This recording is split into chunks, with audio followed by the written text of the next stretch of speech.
Hello everyone. তো আশা করছি সকলেই ভালো আছো। আমরাও বেশ মোটামুটি ভালোই আছি। এই সবে পুজো গেল, কাল দশমী হয়েছে আমাদের এখানে। তা আজকে আমরা দেখো আবার চলে এসেছি ঘুরতে এসেছি কানকি মন্দিরে, আমাদের এখানে কানকি ধামে। আর এখানে এলে মনটা এত ভালো হয়ে যায় কি বলবো। তো তোমরা তো জেনেই গেছো যে আমি আবারও মা হতে চলেছি। তো আমার শরীরটা খুব একটা ভালো থাকে না, এই ভালো থাকে আবার এই খারাপ হয়ে যায়। আর এখন শেষের দিকে এখন শরীরটা এতটাই অসুস্থ হয়ে পড়ে, তো কি বলবো, আর তখন আর নিজেকে সামলাতে পারি না। তো এর মধ্যে বাড়িতে পুজো পার্বণ হলে তো জানোই, পুজোর একটা আমেজ কাটতে কাটতেই সময়টা অনেকটা পার হয়ে যায়, মনটাও খারাপ থাকে বিসর্জনের পরে। তো আজ যেহেতু মানে সারাদিনই কোনো কাজকর্ম ছিল না, তো কারোরই মনটা সেরকম ভালো নেই। আর রান্নাবান্নাও সেরকম করতে ইচ্ছে করছিল না, শর্টকাট ডাল ভাত করেছি আজকে। তো এদিকে প্রভাত বলল যে আজকে ভাল লাগছে না, চলো একটু ঘুরে আসি কোথাও থেকে। তো ওরা প্ল্যান করলো, তো বললো যে চলো কানকি মন্দির থেকে ঘুরে আসি। তো আমাকে বলছে তুমি কি যেতে পারবে, তোমার শরীর কি মানে ঠিকঠাক আছে? তো এখন দেখো শরীর মন কোনোটাই ভালো নেই, তবুও আমি বললাম যে চলো তবে যাই, একটু ঘুরে আসি যদি ভালো লাগে। অনেকটা দূরের রাস্তার ব্যাপার, সেজন্যই। তো বলছে যে আস্তে আস্তে গাড়ি চালিয়ে নিয়ে যাব, কোনো অসুবিধা হবে না। তো যাই হোক, এখানে আসলাম, আসার পথে তো কোনো সেরকম অসুবিধা হয়নি, ঠিকঠাক মতোই এসেছি।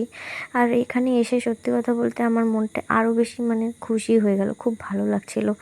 বাড়িতে থেকে যতটা না খারাপ লাগছিল, এখানে এসে আমার খুব ভালো লাগছিল। আর পুরো প্রেগনেন্সি জুড়েই আমার শরীর খুব একটা ভালো ছিল না বলতে পারো। আজ এই হয় তো কাল ওই হয়, আর বমির তো কোনো মানে ঠিকানাই নেই। বমি হয়তো একদিনও এমন বাদ যায়নি যে বমি করিনি, এরকম একটা পরিস্থিতি। তো আমার প্রেগনেন্সি নিয়ে খুব একটা ভালো মানে এক্সপিরিয়েন্স নেই বলতে পারো। আমার ছেলের বেলাতে প্রথম প্রেগনেন্সিতে আমি যত কষ্ট করেছি, এবারে মনে হচ্ছে আরও তার চেয়ে অনেক অনেক বেশি কষ্ট করেছি। তো যাই হোক, কিছু করার নেই। তো এখন তো প্রায় বলতে পারো শেষের দিকেই চলে এসেছি, আর খুব একটা বেশি দিন নেই। তো এর মধ্যেই ডাক্তারের কাছে যাব, ডাক্তার ভিজিট করে ডাক্তার আবার আলট্রাসাউন্ড করতে বলেছে, ইউএসজি করিয়ে ব্লাড টেস্ট করিয়ে তারপরে উনি ডেট দেবেন যে আসলেই কবে আমাকে অ্যাডমিট হতে হবে।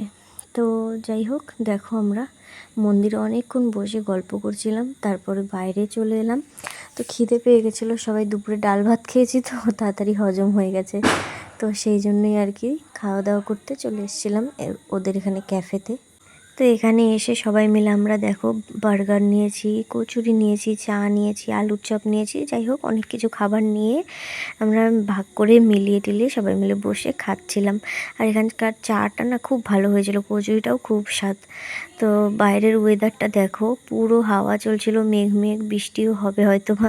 খুব সুন্দর লাগছিল এখানে বসে চা কচুরি এগুলো খেতে, খুব ভালো লাগছিল। আর আমাকে দেখতে পাচ্ছ আমি আরামসে কি সুন্দর করে খাচ্ছি।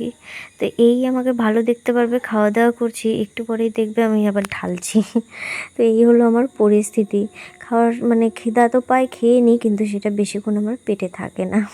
তো এই হলো আমার জ্বালা।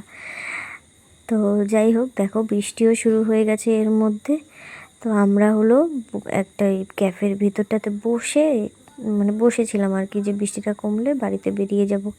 তো এই বৃষ্টিটাও খুব ভালো লাগছিলো, এত সুন্দর ঠান্ডা হাওয়া, তার মধ্যে বৃষ্টি, না খুবই ভালো লাগছিলো। তা আমার মনে হচ্ছিলো যে আমি এখানেই থেকে যাই আজকে, আজ আর বাড়ি যেতে ইচ্ছে করছিল না। তো এর মধ্যে বৃষ্টিটা কমে গেল, তারপর প্রভাত বলল যে চলো তাহলে বাড়ির দিকে যাওয়া যাক।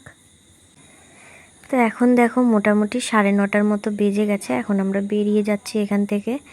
তো যেহেতু অনেকটাই দূরে যেতে হবে, সেজন্য আস্তে আস্তে যাব, তো তাই জন্য বেরিয়ে পড়লাম আমরা।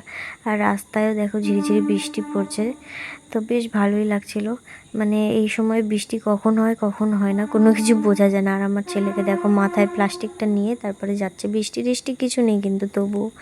আর ওখানে জলের মধ্যে দৌড়াদৌড়ি করে ভিজে ভিজে জামা কাপড় ভিজিয়ে দিয়েছে, তাই জন্য ওর জামাটাও চেঞ্জ করে দিয়েছিলাম। তো তোমাদের সাথে দেখা হচ্ছে নেক্সট ব্লগে, টাটা, ততক্ষণ সঙ্গে থেকো।